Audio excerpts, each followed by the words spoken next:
Aku tidak takut denganmu. Albert benar-benar marah. Baru kali ini dia marah pada orang lain di depan umum. Seketika seorang laki-laki menghampiri Albert dan melerainya agar tidak lagi melanjutkan kekisruhan itu. Bos sudah bos. Ada banyak orang, bos. Laki-laki bernama Irwan Santoso berusaha menghentikan amarah Albert yang sudah berapi-api. Dia khawatir akan jadi konsumsi publik. Nanti kredibilitas bosnya akan jelek. Sebagai sekretaris, dia harus bisa mengamankan bosnya. Albert menahan amarahnya. Untung Irawan datang di waktu yang tepat. Bisa-bisa Albert menghajar Indra sampai babak belur. Ayo bos. Irawan mengajak bosnya untuk meninggalkan tempat itu dan menenangkan diri. Sebelum semua orang melihatnya, Albert mengangguk. Dia mengakhiri pertengkarannya dengan Indra. Kemudian pergi meninggalkannya. Sial. Indra tampak kesal. Udah kalah dalam bertarung. Dilihat beberapa orang lagi. Untung belum ramai kalau tidak mau ditaruh di mana harga dirinya. Albert keluar dari hotel. Dia tidak jadi ikut seminar gara-gara laki-laki tadi. Sampai saat ini dia masih emosi. Dia heran kenapa laki-laki itu tiba-tiba muncul dan marah-marah padanya. Dia juga menuduhnya merebut istri laki-laki itu. Padahal tidak ada bukti yang menguatkan. Dan dia sendiri juga memang tidak memiliki hubungan dengan istrinya. Bos, laki-laki tadi itu siapa? Tanya Irwan. Dia tidak mengenal laki-laki itu. Memang pernah bertemu tapi tidak tahu siapa dia. Aku tidak kenal, jawab Albert yang masih kesal dan menyimpan amarahnya. Kalau tidak kenal kenapa bos bertengkar dengannya? Bahkan sampai berkelahi, ucap Irwan heran. Pasti terjadi sesuatu sampai mereka akhirnya bersitegang. Dia tahu sekali bosnya tidak pernah mau ikut campur urusan orang lain ataupun mencari masalah. Kalau dia sudah seperti itu tandanya orang lain sudah mengusiknya. Albert menghentikan langkah kakinya sebelum dia masuk ke dalam mobil. Dia menuduhku selingkuh dengan istrinya, jawab Albert. Garis bawah apa bos? Anda selingkuh dengan istrinya. Irwan memastikan. Selama ini bosnya tidak pernah dekat dengan wanita. Satu-satunya wanita yang dicintai sudah meninggal. Wanita itu almarhum istrinya.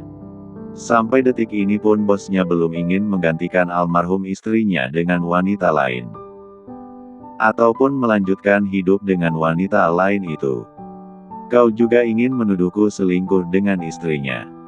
Albert jadi marah pada Irwan. Semua karena emosinya masih belum stabil. Bukan begitu bos. Maksudku apa benar bos selingkuh dengan istrinya laki-laki tadi? Sahut Irwan. Dia takut salah bicara lagi. Albert pun menceritakan apa yang terjadi tadi pada Irwan. Semua yang dikatakan Indra padanya. Kok bisa ya bos dibilang selingkuh sama istrinya? Dan sampai foto bos dipajang di kamar mereka, ucap Irwan bingung. Pantas bosnya sampai marah seperti itu ternyata bosnya dituduh sembarangan. Udah tahu bosnya susah dekat dengan wanita ditambah lagi dituduh. Albert masuk ke dalam mobil. Disusul oleh Irwan. Dia duduk di sampingnya. Bos, Anda tidak mengenal istrinya laki-laki tadi? Tanya Irwan berusaha untuk membantu menyelesaikan masalah bosnya. Kau tentu tahu aku bergaul dengan siapa saja. Memang aku pernah ketemuan dengan istri orang atau dekat dengan istri orang? Tanya Albert balik. Irwan terdiam. Dia tahu betul Albert orangnya sangat setia. Cintanya sudah dibawa mati bersama istrinya. Kalaupun dia move on tidak semudah itu. Dan pasti Irwan orang yang pertama yang akan tahu. Aneh. Kok bisa sampai seperti ini? Irwan bingung. Padahal seharusnya hari ini bosnya mengikuti seminar tapi dengan masalah ini membuatnya tidak mood lagi. Irwan, cari tahu siapa istri dari laki-laki tadi. Titah Albert. Dia penasaran siapa wanita cantik tadi. Masalah ini harus diselesaikan, dia tidak ingin berimbas kemana-mana. Siap bos, sahut Irwan. Albert terdiam. Dia pusing memikirkan masalah ini. Sejelek-jeleknya dia tidak mungkin mengambil istri orang. Bos, memang istrinya laki-laki tadi cantik kok bos, dibilang selingkuhannya. Tanya Irwan penasaran. Albert terlihat tegang dan panik dengan pertanyaan sekretarisnya. Aku tidak tahu, jawab Albert. Meskipun dia sudah melihatnya dan diakui wanita itu sangat cantik. Namun bukan berarti dia mau dengannya. Apalagi statusnya istri orang. Tidak tahu tapi wajah bos tegang gitu, ucap Irwan. Albert langsung menoleh ke arah Irwan dan menatapnya tajam. Hehehe. Aku hanya bercanda bos, ucap Irwan. Albert kembali terdiam. Bos, ini kotak pensil punya siapa? Irwan memegang sebuah kotak pensil. Tadi dia mengambil kotak pensil dari dekat kakinya. Albert memperhatikan kotak pensil itu. Punya Kenzo, bos? Irwan bertanya. Dia tahu anak bosnya sekolah. Pasti alat tulis itu miliknya. Bukan, jawab Albert. Dia hafal betul semua alat tulis milik putranya. Terus punya siapa bos? Tanya Irwan penasaran. Albert terdiam. Ada satu anak kecil yang pernah ikut bersamanya di mobil itu. Dia temannya Kenzo. Mungkin punyanya Dava, jawab Albert. Dava. Irwan heran mendengarnya. Siapa Dava? Baru kali ini Albert menyebut namanya. Teman sekolahnya anakku, jawab Albert. Oh. Irawan mengangguk. Tapi tumben Kenzo punya teman dekat. Biasanya Kenzo susah dekat sama orang, ucap Irwan. Dia tahu banyak hal tentang Albert. Termasuk keluarganya. Bahkan anaknya. Kenzo sulit bergaul dengan siapapun. Apalagi saat ini Kenzo sakit. Dia semakin tak percaya diri untuk dekat dengan siapapun. Mungkin karena bocah gendut itu cerewet dan sok kenal sok dekat, makanya Kenzo terpaksa menerima bocah gendut itu menjadi temannya, jawab Albert. Irwan mengangguk. Dia jadi penasaran ingin bertemu dengan bocah gendut itu. Aku dibilang gak laku-laku olehnya, ucap Albert. Irwan tertawa kecil mendengarnya. Seorang Albert di roasting bocah kecil. Kenapa kau tertawa? Albert makin kesal. Lucu aja bos. Pantas Kenzo mau berteman dengannya. Ternyata dia menyenangkan dan jujur, jawab Irwan. Albert menatap tajam Irwan. Sepertinya Irwan sama seperti Kenzo. Sabar bos. Namanya juga bocah, ucap Irwan. Albert kembali menatap ke depan. Dia benar-benar capek hari ini. Siapa wanita itu, kenapa dia bisa dituduh sebagai selingkuhannya? Mama. Dava menghampiri Andin yang duduk di atas ranjang. Dia memegang pesawat terbang di tangannya. Pesawatnya baru. Tanya Andin memperhatikan pesawat terbang di tangan Dava. Dia baru melihatnya. Iya ma. Kemarin papinya Kenzo yang membelinya untukku, jawab Dava. Sebelum pulang ke rumah dia dan Kenzo sempat mampir di toko mainan. Albert membayarkan mainan yang dipilih oleh Dava. Kamu sudah bilang terima kasih? Tanya Andin. Sudah ma, jawab Dava. Andin tersenyum. Dia memperhatikan Dava yang bermain pesawat terbang. Papinya Kenzo tampan ma. Udah gitu baik, kemarin Dava diajak main sama papinya Kenzo, ucap Dava. Andin tahu Dava rindu dengan papanya. Rindu kasih sayang seorang ayah. Indra sibuk dengan pekerjaan dan selingkuhannya sampai lupa dengan Dava. Andin menemani Dava bermain, belajar sampai dia tidur. Ini hasil tes DNA. Andin memegang hasil tes DNA yang belum berani dia baca. Dia takut dengan kenyataan. Bagaimana kalau Dava? Andin dilema. Dia memberanikan diri membuka amplop tersebut. Lalu mengeluarkan kertas di dalamnya dan membaca isinya. Kedua mata Andin terbelalak. Hiks. Andin langsung menangis terseduh-seduh melihat isi hasil tes DNA. Tidak mungkin. Andin benar-benar sakit. Dia tak pernah menyangka hasil tes DNA tidak seperti yang dia inginkan. Dava anakku.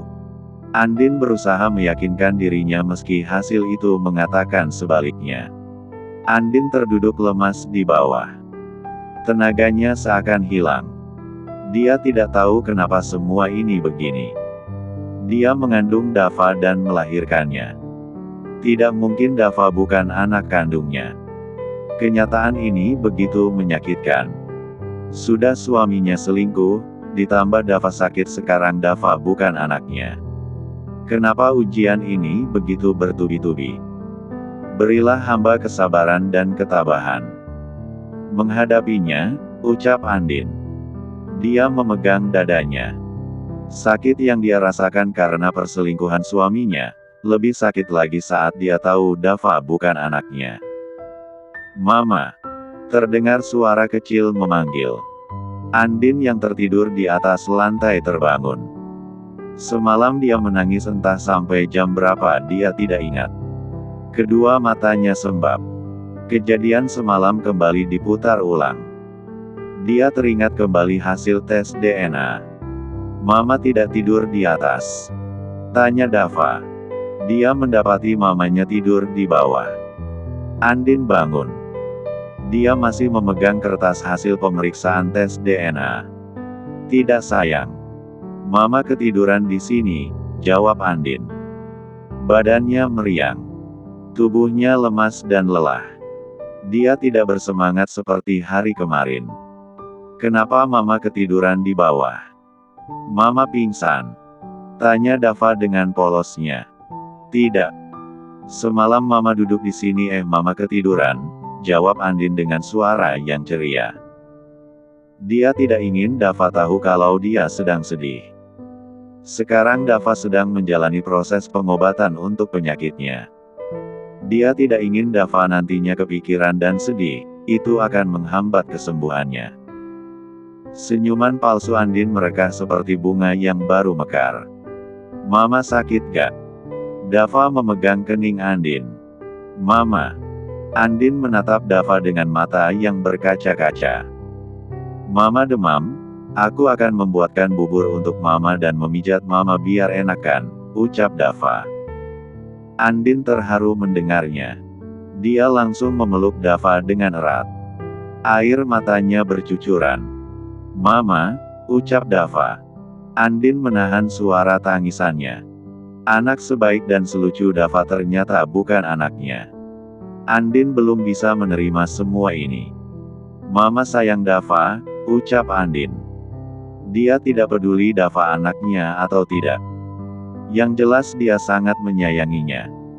Karena dia yang sudah merawat Dava dari bayi. Dia juga yang memberinya ASI. Dialah ibu yang sesungguhnya untuk Dava meski mereka tidak memiliki ikatan darah. Dava juga sayang Mama, sahut Dava. Dia memeluk mamanya dengan erat. Setelah itu, Dava pergi ke dapur. Dia membuat teh hangat dan bubur untuk mamanya. Untung di dapur sudah ada satu pembantu yang sudah aktif kembali untuk bekerja seperti biasanya.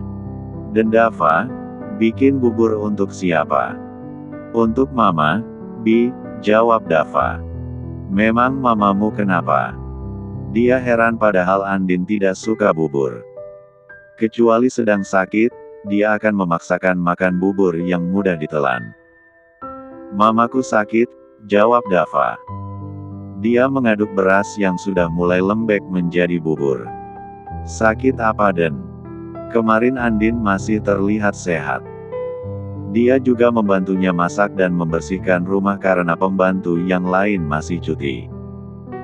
Demam, Bi, jawab Dava.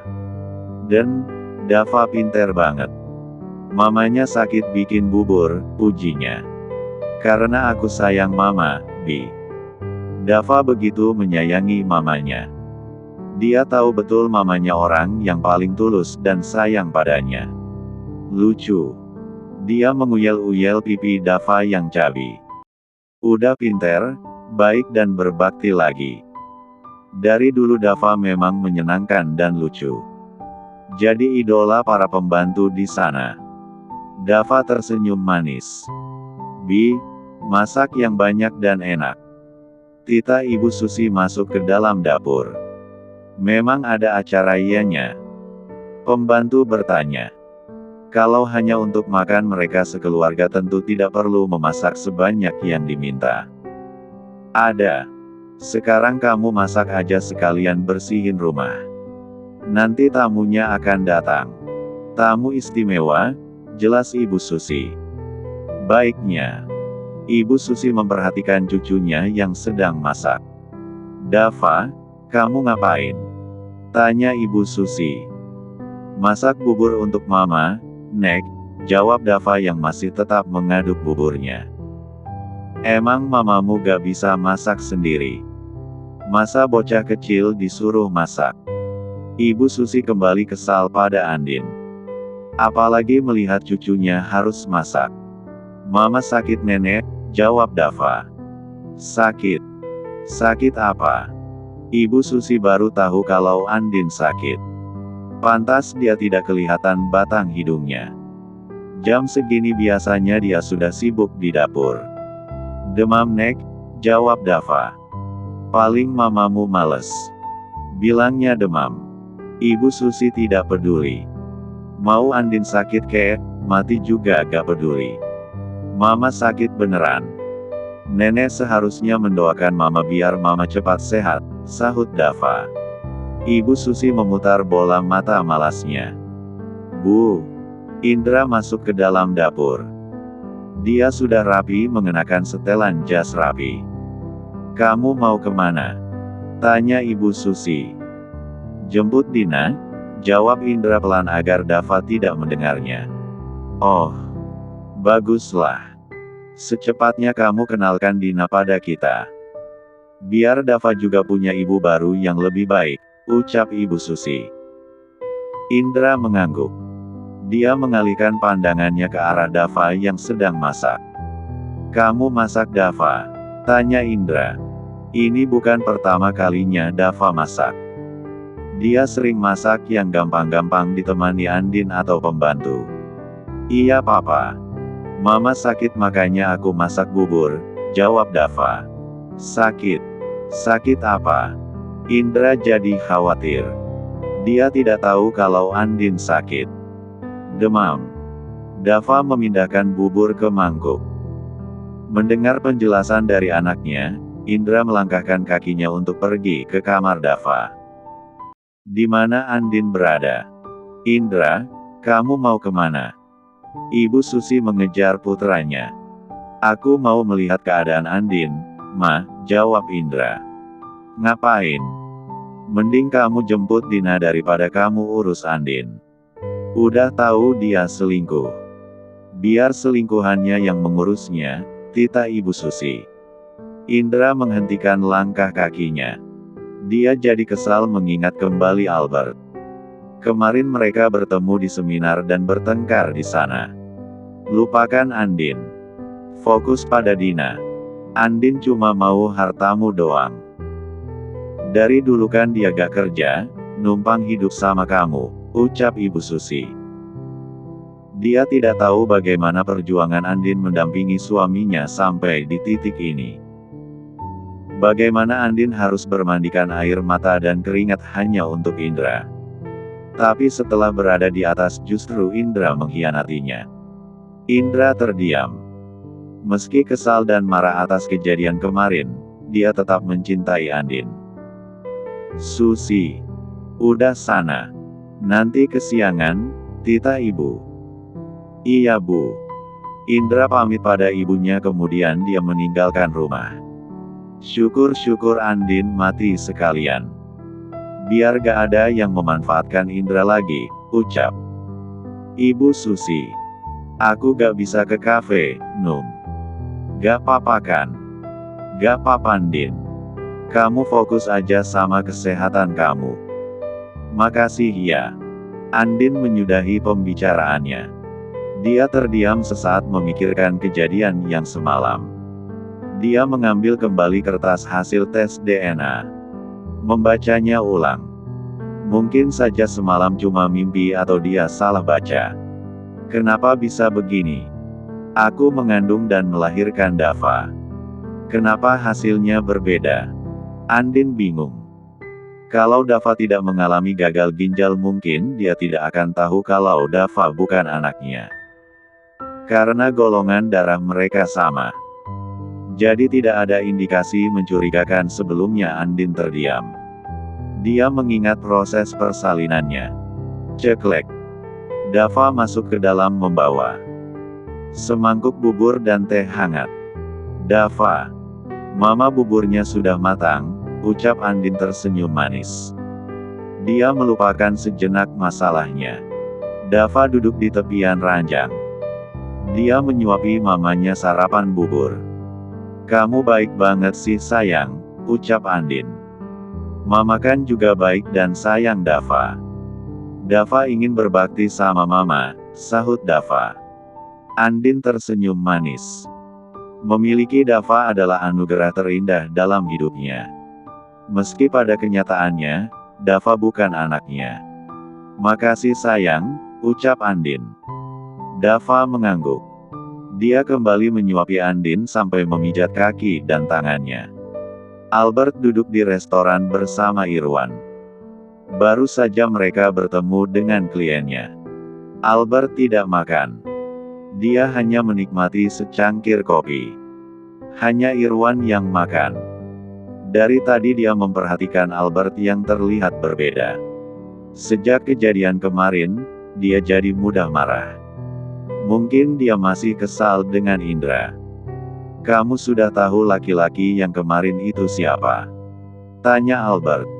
Sudah bos, jawab Irwan. Albert menatap Irwan dengan seksama. Siapa laki-laki yang menuduh dia selingkuh dengan istrinya? Namanya Indra Budiman. Pemilik PT Jaya Abadi Raksa. Istrinya bernama Andini Hilya Mafasa. Bos kenal tidak? Jawab Irwan. Mendengar namanya saja barusan darimu.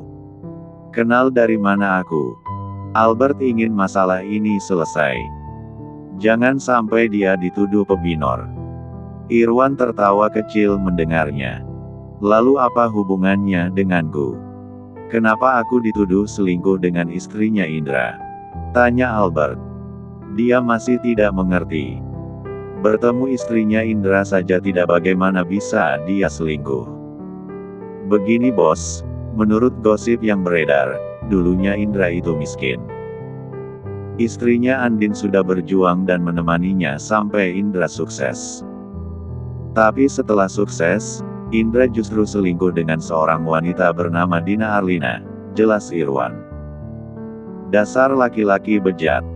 Punya istri baik malah nyari sampah, umpat Albert. Dia tak menyangka Indra tega menyakiti istrinya sendiri demi wanita lain. Pengorbanan dan bakti istrinya tak dianggap.